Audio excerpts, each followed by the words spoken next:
L'immigration, qu'est-ce que c'est que l'immigration? L'immigration, c'est une forme de néocolonialisme, de toute façon. L'immigration, c'est la preuve que les populations colonisées, ou colonisables, ou qui veulent être colonisées, provoquent ce genre de phénomène.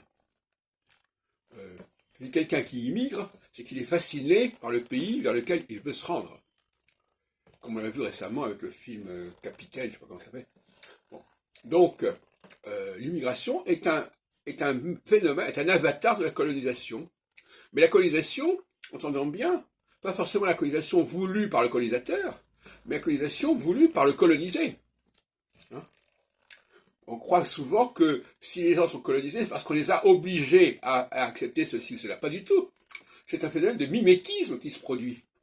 Nous avons eu hier soir, dans notre café philo McDo, une discussion avec un Kabyle qui a trouvé insupportable qu'on lui dise que les colonisés sont en demande, que les colonisés sont dans un processus d'imitation et mimétisme. Ça lui paraissait ingérable, incompréhensible, insupportable. Or, c'est pourtant le cas. Et j'irais même beaucoup plus loin. Quelque part, le judaïsme, l'éthique du judaïsme, telle qu'elle est exposée dans les premier chapitre du Deutéronome, c'est une éthique de la colonisation. La colonisation équitable. C'est ça qui est important.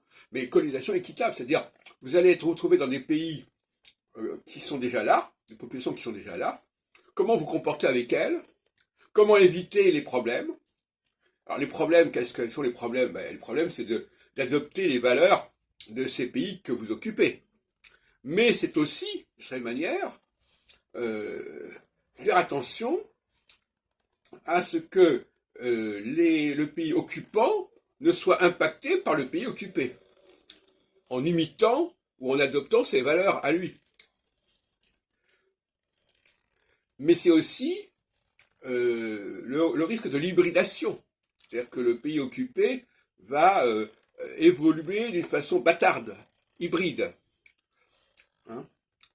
Bon. Mais ça peut être aussi un avantage, parce que le pays occupé va conserver des états de langue, par exemple, à différents niveaux, ou de coutumes, que le pays occupant aura abandonné, et donc par conséquent, il va préserver certaines valeurs du pays occupant, paradoxalement.